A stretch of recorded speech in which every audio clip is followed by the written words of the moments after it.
दुनिया पे हुकूमत करने वाला जालिम व जाबिर बादशाह नमरूद, जिसने खुदाई का दावा कर दिया मगर एक हकीर से मच्छर तक का मुकाबला ना कर सका और इबरतनाक अंजाम को पहुंचा। उसकी इतनी बड़ी फौजी कुव्वत मच्छरों के आगे घुटने टेकने पे मजबूर हो गई, यहां तक कि हड्डियों का ढेर बन गई और हुक्म इलाही के आगे कोई कुछ भी ना कर सका। यह सिर्फ एक बादशाह की मौत नहीं थी, यह गुरूर के खिलाफ अल्लाह का फैसला था। जब कुव्वत सच के मुकाबले में आए तो फैसला कौन करता है? तो चलिए कुरान में मौजूद मुकम्मल वाक़िया देखते हैं। मुफस्सिरीन का बयान है कि नमरूद बिन कनान एक बहुत बड़ा जालिम बादशाह था। सबसे पहले उसी ने अपने सर पर शाही ताज रखा।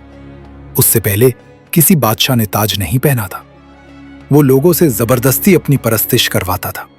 काहिन और नजूमी उसके दरबार में बहुत ज्यादा उसके करीबी थे। एक रात नमरूद ने ख्वाब देखा कि एक सितारा निकला। उसकी रोशनी से चांद, सूरज और सारे सितारे बेनूर हो गए। काहिनों और नजूमियों ने ताबीर बताई कि एक फर्जंद ऐसा होगा जो तेरी बादशाही के जवाल का बायस होगा। यह सुनकर नमरूद बहुत परेशान हो गया। उसने हुक्म दे दिया, मेरे शहर में जो भी बच्चा पैदा हो उसे फौरन कत्ल कर दिया जाए और मर्दों को औरतों से अलग कर दिया जाए।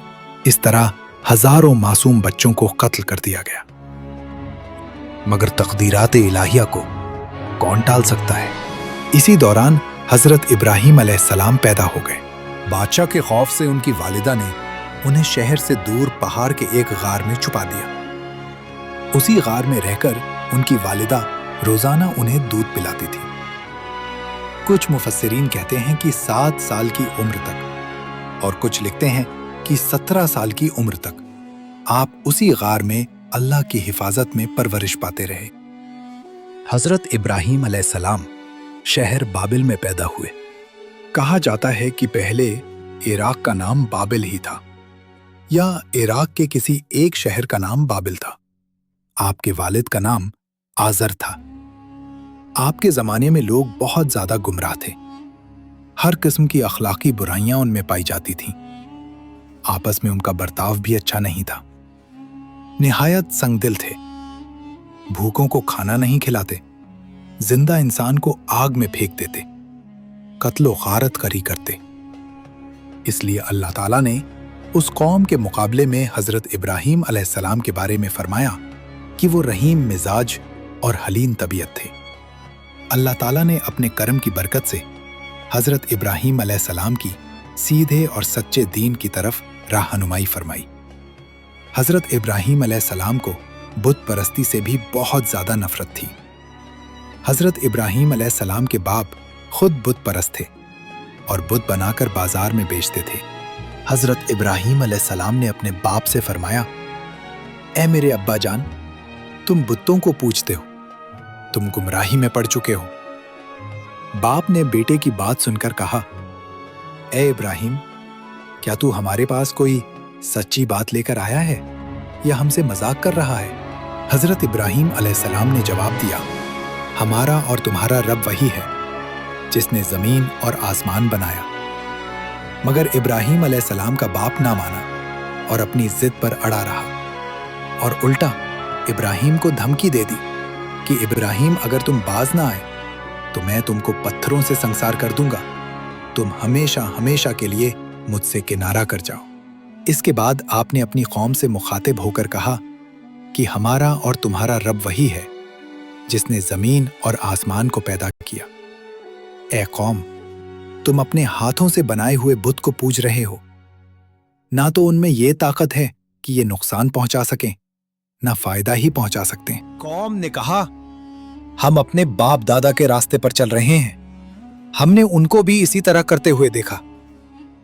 अगर आपको ये कहानी पसंद आ रही है तो हमारे चैनल को लाइक और सब्सक्राइब करें और वीडियो शेयर करना ना भूलें। इस तरह आप हमारे अच्छे काम में हमारा साथ देंगे।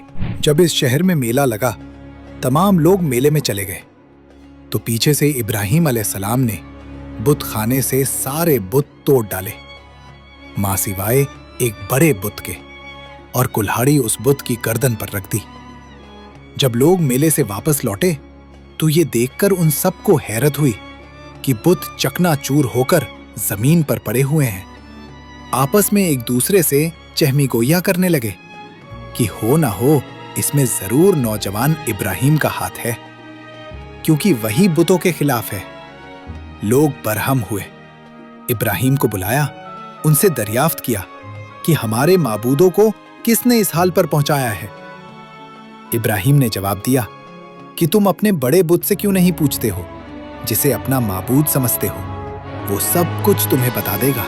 लोगों ने कहा कि ये मामला बादशाह नमरूद के सामने पेश करेंगे और इब्राहिम को सजा दिलवाएंगे। चुनाचे नमरूद बादशाह को इसकी इत्तला दी गई। लोग नमरूद के दरबार में पहुंचे। सब ने मिलकर बादशाह से शिकायत की कि इब्राहिम हमारे बुतों की तज़हीक किया करता है और कहता है कि ये बुत माबूद नहीं बल्कि माबूद कोई और है। इसने हमारे बुतों को तोड़ डाला और हमारे बुतों के साथ गुस्ताखी की है, इसे सजा दी जाए। नमरूद ने लोगों की ज़बानी ऐसी बातें सुनकर हुक्म दिया कि इब्राहिम को कैद कर दो और आग का अलाव जला दिया जाए।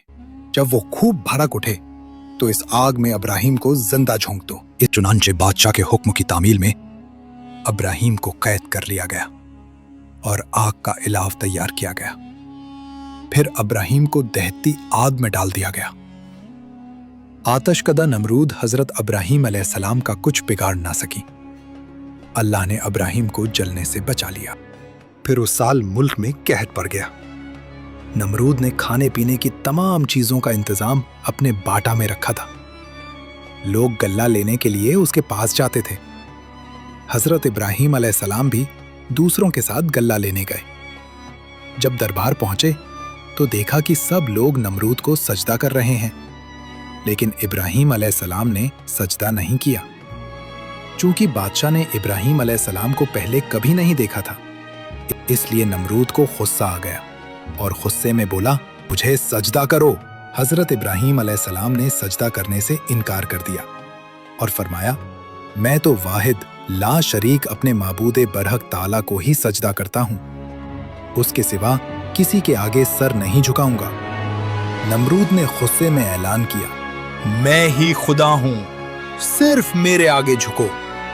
मेरे पास बादशाहत है, दुनिया की हर ताकत मेरे पास है।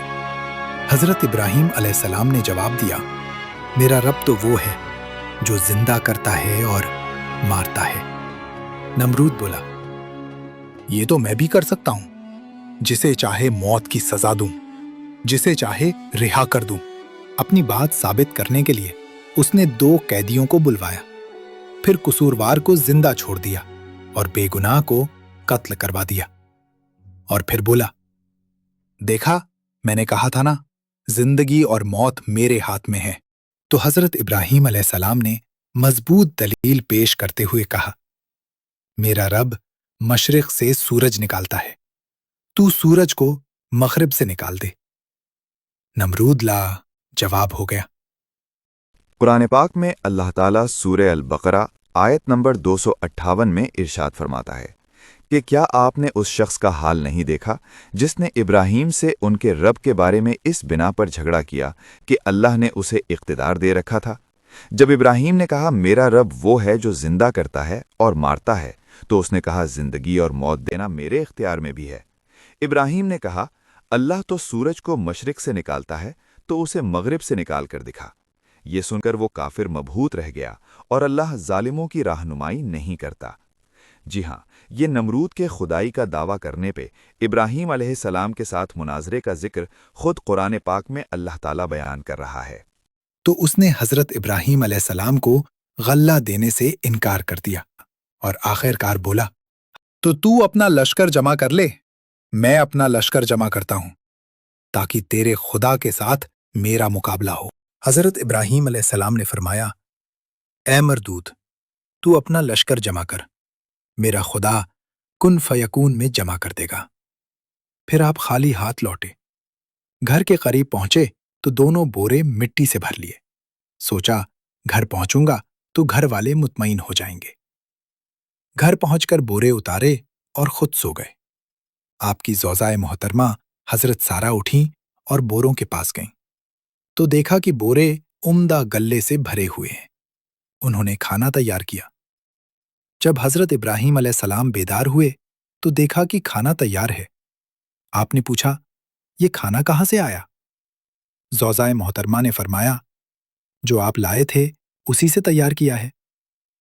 حضرت ابراہیم علیہ السلام سمجھ گئے کہ یہ سب اللہ پاک نے معجزانہ طور پر عطا فرمایا ہے۔ ادھر بادشاہ نمرود مشرق و مغرب کی فوجیں جمع کرنے میں لگ گیا۔ حضرت ابراہیم علیہ السلام نے آخری بار بھی اسے ہدایت اور دعوت حق دی، لیکن اس مردود نے کہا، مجھے تیرے خدا کی کچھ بھی حاجت نہیں۔ اس وقت حضرت ابراہیم علیہ السلام نے دعا مانگی اور کہا، اے مالک، یہ ملعون نافرمان تجھ سے مقابلہ کرنا چاہتا ہے، اس کو ہلاک کر دے۔ تیری مخلوق میں مچھر سب سے ادنا اور ضعیف ہے، جو کئی جانوروں کی خوراک بنتا ہے۔ میں تیری رحمت سے اسی مچھر کو مانگتا ہوں کہ وہ اس مردود کا خاتمہ کرے۔ بس ان کی دعا قبول ہوئی۔ نمرود نے اپنی فوج کو میدان میں اکٹھا کیا اور حضرت ابراہیم علیہ السلام سے کہا، اگر تیرا خدا چاہے تو زمین کی حکومت ہم سے چھین لے، مگر اس سے پہلے میری فوج کا مقابلہ کرے۔ حضرت ابراہیم علیہ السلام نے فرمایا، اے مردود، دیکھ، میرے خدا کی فوج آ گئی ہے۔ نمرود نے دیکھا کہ مانند ابر سیاہ ہوا پر کچھ چلا آ رہا ہے۔ یہ دیکھ کر لشکر میں ہلچل مچ گئی، مچھروں کا شور پھیل گیا اور اس مردود کا سارا جوش و خروش جاتا رہا۔ یوں اللہ پاک نے اس لشکر پر مچھر مسلط کر دیے۔ انہوں نے ان کا گوشت اس طرح کھا لیا کہ صرف ہڈیاں باقی رہ گئیں۔ ایک مچھر اس پلید نمرود کی ناک میں گھس گیا اور دماغ میں جا کر اس کا مغز کھانے لگا۔ مردود ایسے عذاب میں گرفتار ہوا کہ جس کا کوئی چارہ نہ رہا۔